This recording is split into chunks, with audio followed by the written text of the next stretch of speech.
Vamos a hablar del aspecto económico. ¿Cómo ha impactado el COVID-19 a lo largo de todo este año la economía del país, pero de manera particular la economía de los dominicanos? Para ello tenemos al economista Emilio Hungría, quien fue ex ministro de Economía, y al licenciado Antonio Siriaco, quien es asesor económico, economista también. Buenos días a ambos. Buenos días. De inmediato su valoración en sentido amplio de ambos por separado. ¿Cómo nos ha impactado de manera directa económicamente el COVID-19? Bueno, yo pienso que el COVID evidentemente que ha tenido un impacto muy profundo, no solamente en la economía dominicana, sino en la economía mundial.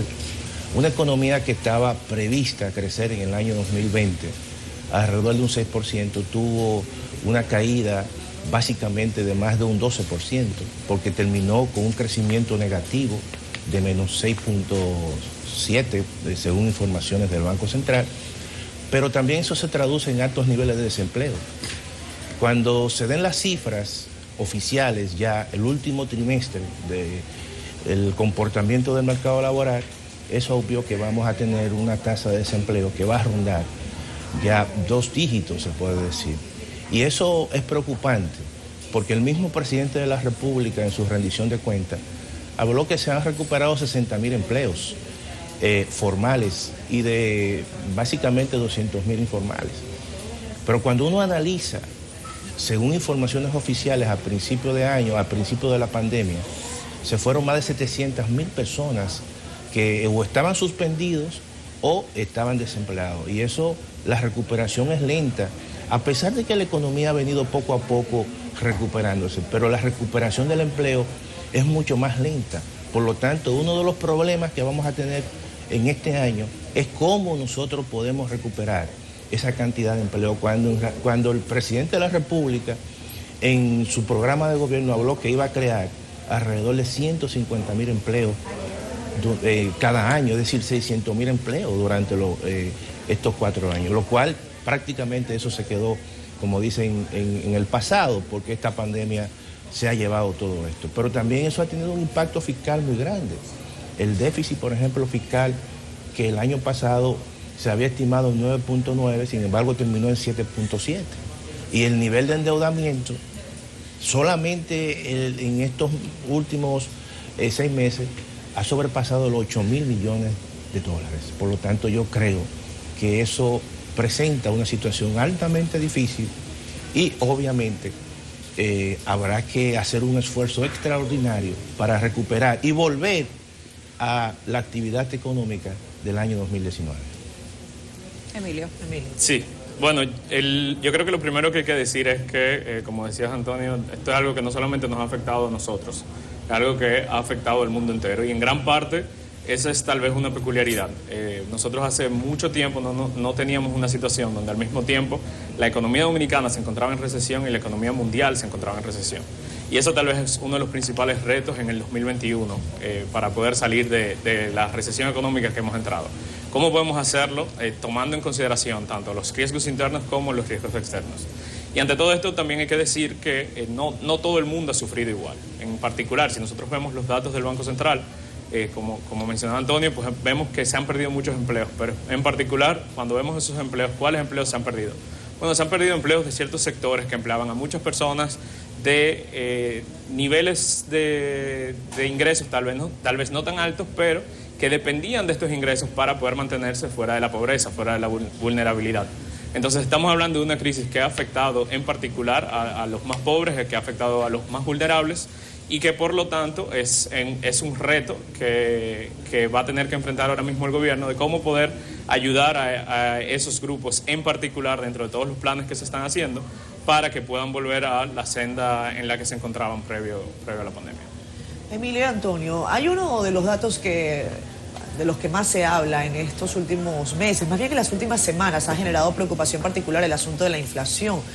Normalmente en la República Dominicana, puedo yo decirlo, en los últimos 10, 11 años, que son los que tengo viviendo acá, por lo tanto hablo con carácter de primera persona, uno no siente o uno ni siquiera evalúa el tema inflacionario, a diferencia de otros países en donde realmente es un dolor de cabeza. Al parecer, yo no voy a decir que ya es un dolor de cabeza, pero está empezando a generar molestias. entre los que tienen que analizar esto. ¿Cómo ven ustedes el panorama de la inflación en el país? Y en el sentido de la comunicación, ¿por qué no decir hasta ahora prepárense para tiempos difíciles?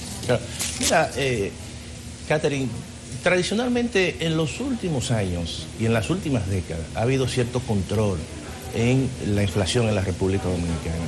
Eso ha sido un logro de diferentes gobiernos y el Banco Central ha sido bastante prudente en su política monetaria.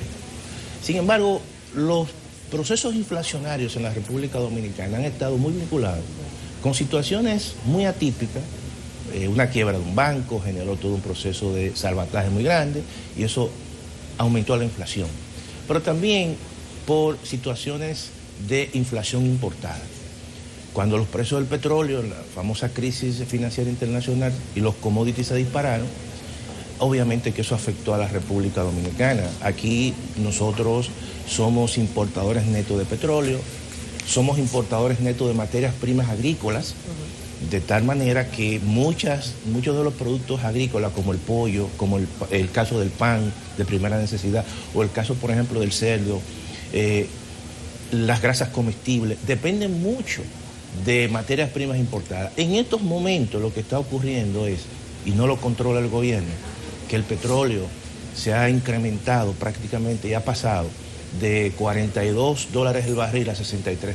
Eso tiene un efecto de transmisión en los precios de los combustibles. Igualmente ocurre incremento en los precios de la soya, del maíz, del trigo, y entonces eso se transmite a esos productos de primera necesidad. No lo controla el gobierno. Yo pienso que lo que tiene que compensar de manera transitoria con programas muy focalizados a grupos vulnerables, pero no sabemos hasta cuándo esta situación va a seguir. Por lo tanto, lo que está ocurriendo en estos momentos es que la inflación en la República Dominicana no depende de la demanda, porque prácticamente la economía se está recuperando. Claro. Depende de una situación exógena, pero no solamente eso pasa aquí, eso pasa en toda América Latina. La inflación de alimentos, su crecimiento ha sido el doble de la inflación en sentido general, en América Latina y el Caribe. Informaciones incluso de organismos como la Comisión Económica para América Latina, CEPAL.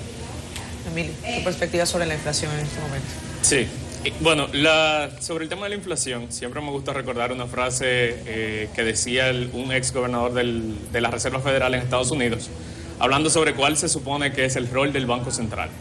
Y el Banco Central decía que su rol es sacar la bebida antes de que la fiesta empiece.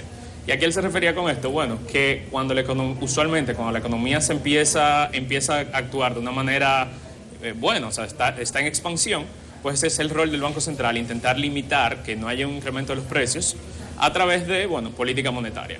¿Qué problema estamos enfrentando ahora mismo en República Dominicana?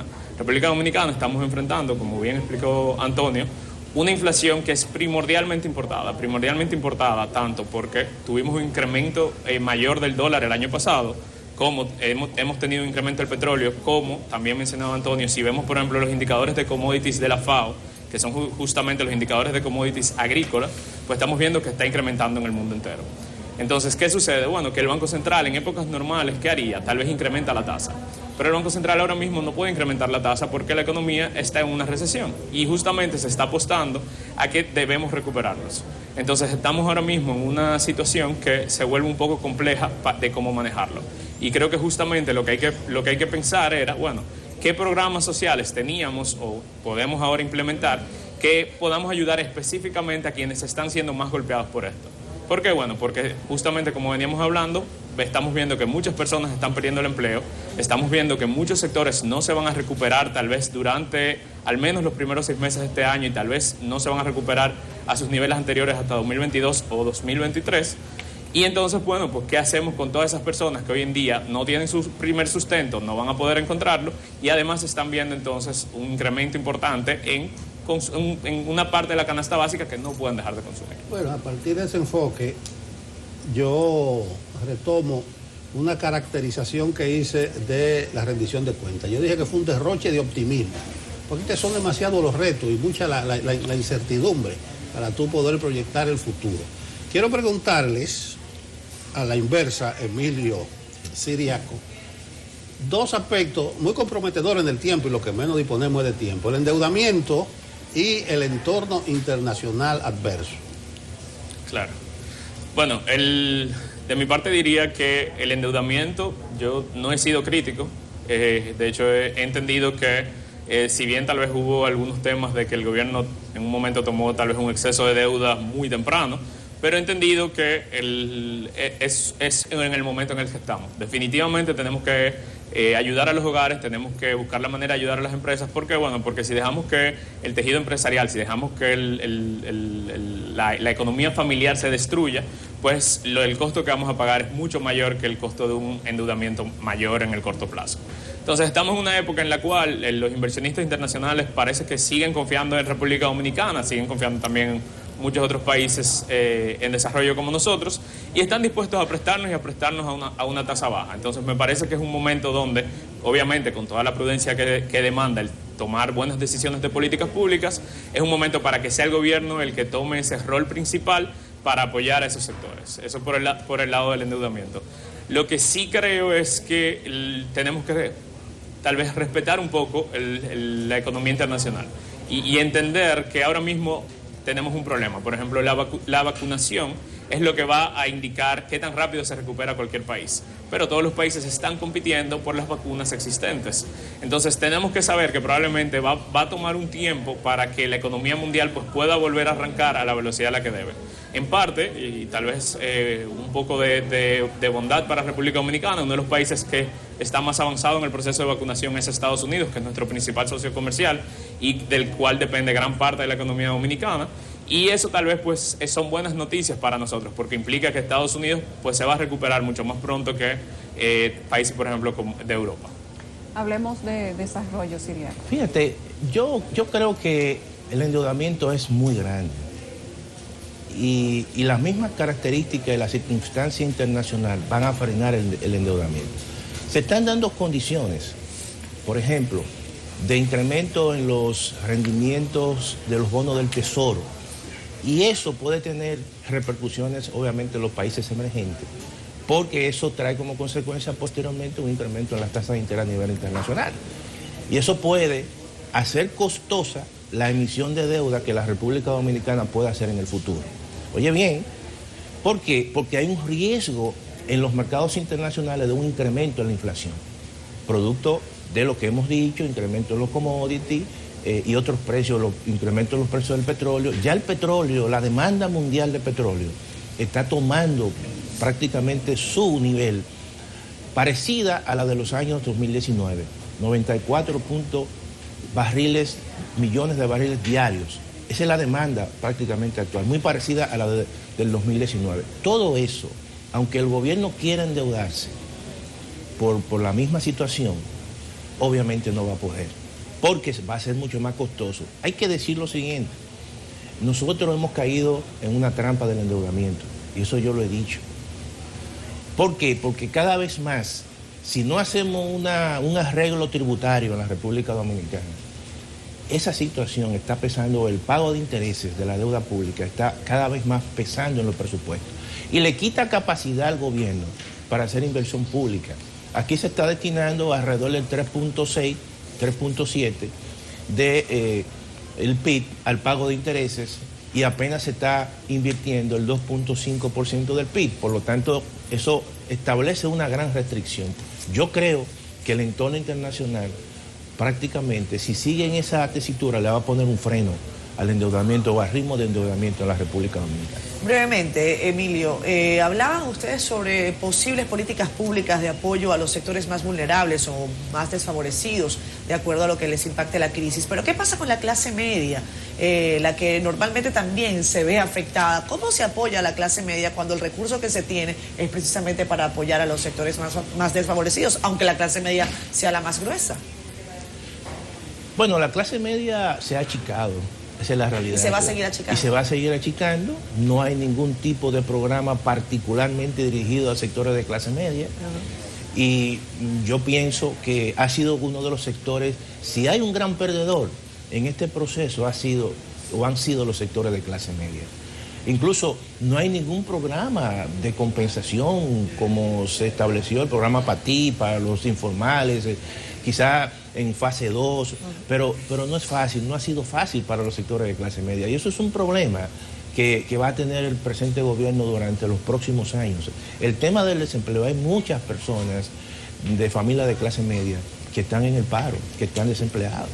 Y incluso han tenido que enviar incluso sus hijos a universidades públicas por una situación de que los costos se han incrementado para la clase. Claro, entonces yo pienso que eso hay que darle mucho seguimiento. Lamentablemente se nos ha acabado el tiempo, Emilio, Antonio. Les agradecemos enormemente que nos hayan acompañado en el análisis económico de este primer año, COVID-19, primer año con pandemia, el impacto, por supuesto, duro a la familia de la República Dominicana, a la familia del mundo entero. Esto no es algo que nos compete nada más a nosotros. Que tengan feliz resto del día. Gracias a ustedes. Hacemos pausa.